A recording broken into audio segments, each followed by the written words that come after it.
여러분, 한때 세계에서 가장 화려한 문명을 자랑했던 페르시아, 그 후예들이 지금은 세계에서 가장 폐쇄적인 신정 국가 중 하나인 이란에 살고 있죠. 대체 어떻게 이런 일이 가능했을까요?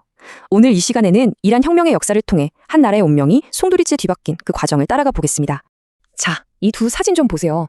왼쪽은 키루스 대왕이 다스리던 위대한 제국, 고대 페르시아의 영광을 보여주고요. 오른쪽은 엄격한 이슬람 율법이 모든 것을 지배하는 현대 이란의 모습입니다.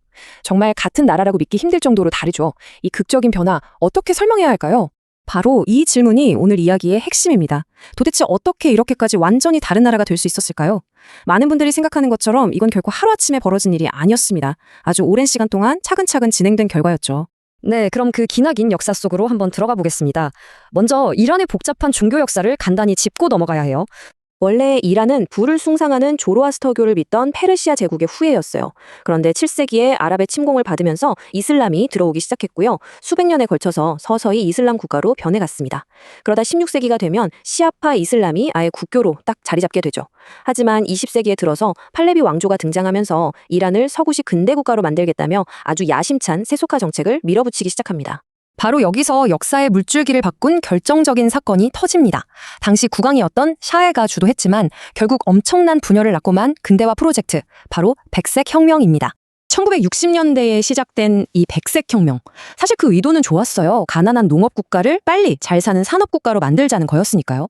그래서 농민들한테 땅도 나눠주고 여성들한테 투표권도 주는 당시로서는 정말 파격적인 정책들을 펼쳤습니다. 그런데 이 급격한 변화가 수세기 동안 이란 사회의 중심축이었던 이슬람 종교 세력에게는 엄청난 위협으로 다가왔던 거죠. 결국 강력한 반발을 불러일으킵니다. 그리고 이 모든 반발의 중심에 아야톨라 호메인이라는 인물이 있었습니다. 그는 국왕에 의해서 강제로 나라 밖으로 쫓겨났지만 오히려 망명지에서 이란 전역에 쫙 깔려있는 모스크, 그러니까 이슬람 사원 네트워크를 이용해서 아주 조용히 그리고 치밀하게 저항 세력을 키워나가고 있었습니다. 자, 그럼 지금부터 호메이니 세력이 어떻게 권력을 잡았는지, 그들이 사용했던 아주 구체적인 전략들을 한번 뜯어보겠습니다. 이게 바로 이란 혁명을 이해하는 핵심 열쇠거든요. 그들이 쓴 첫 번째 전략은 바로 공산주의자들이 즐겨 쓰는 통일 전선 전술입니다. 이게 뭐냐면 일단 공동의 적인 샤 정권을 무너뜨리기 위해서라면 이념이 다른 세력들과도 손을 잡는 거죠. 그래서 당시 호메이니는 민족주의자, 사회주의자, 심지어 자유주의자들까지 전부 반독재라는 하나의 깃발 아래 끌어모으는 데 성공합니다. 호메이니는 이런 말을 했습니다. 나는 권력에 관심이 없습니다. 민주주의를 보장하겠습니다. 라고요. 그는 권력 욕심 없는 종교 지도자의 모습을 연기하면서 다른 반대파들이 안심하고 자신을 지지하게 만들었죠. 이 달콤한 약속에 안타깝게도 수많은 지식인과 학생들이 속아 넘어갔습니다. 두 번째는 진지전이라는 전술입니다. 이건 진짜 무서운 전략인데요. 수십 년에 걸쳐서 사회 곳곳에 스며드는 겁니다. 호메이니 세력은 모스크를 중심으로 교육, 문화, 언론 같은 사회의 핵심 진지들을 하나씩 장악해서 이란 국민들의 생각을 서서히 자신들의 입맛에 맞게 바꿔나갔습니다. 그리고 마침내 수십 년간 치밀하게 준비했던 이 모든 계획이 결실을 보는 그 운명의 해가 다가옵니다. 바로 1979년입니다. 1979년 초, 그동안 쌓였던 모든 갈등이 한꺼번에 터져나왔습니다. 전국적인 총파업으로 나라가 마비되자 결국 1월 16일 시아 국왕은 이란을 떠나 망명길에 올랐죠. 그리고 딱 2주 뒤인 2월 1일 호메이니가 영웅이 되어 돌아오자 수백만 명의 인파가 그를 맞이했습니다. 운명의 2월 11일 왕조의 마지막 보루였던 군대마저 중립을 선언하면서 수천 년을 이어온 페르시아 제국의 역사는 그렇게 막을 내렸습니다. 차가 또 났다고 끝이 아니었죠. 이제부터 호메이니의 진짜 속내가 드러납니다. 그는 독자적인 임시정부를 세워서 권력을 나누고 군대 내부의 갈등을 부추겨 힘을 빼놓습니다.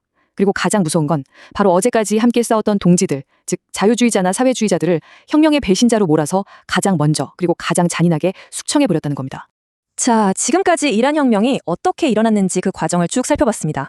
역사는 과거의 이야기로만 그치지 않고 종종 현재를 비추는 거울이 되기도 하는데요. 이 자료는 이란의 비극이 오늘날의 대한민국 상황과 놀랍도록 유사한 점이 많다고 경고하고 있습니다. 이 자료가 주장하는 유사점은 이렇습니다. 먼저 이란에서 호메이니 세력이 언론과 교육이라는 진지를 장악했던 것처럼 대한민국에서도 특정 세력이 사회의 핵심 기관들을 장악하려 했다고 주장합니다. 또 이란에서 군대를 무력화시켰던 것과 비슷하게 한국에서는 검찰이나 사법부 같은 국가기관을 약화시키려는 시도가 있었다고 지적하고 있습니다. 이 자료는 그 근거로 몇 가지 구체적인 현상들을 꼽고 있는데요. 사회 일각에 퍼져 있는 반미 감정, 또 사법부를 장악하려는 시도에 대한 논란, 검찰 개혁을 둘러싼 갈등, 선거 관리의 공정성 문제, 그리고 특정 정치 세력의 외교 노선 등을 우려 섞인 시선으로 분석하고 있습니다. 당시 이란의 똑똑했던 자유주의자들은 이렇게 생각했다고 합니다.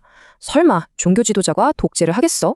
바로 그 방심이 나라 전체를 끝없는 암흑 속으로 밀어넣었습니다.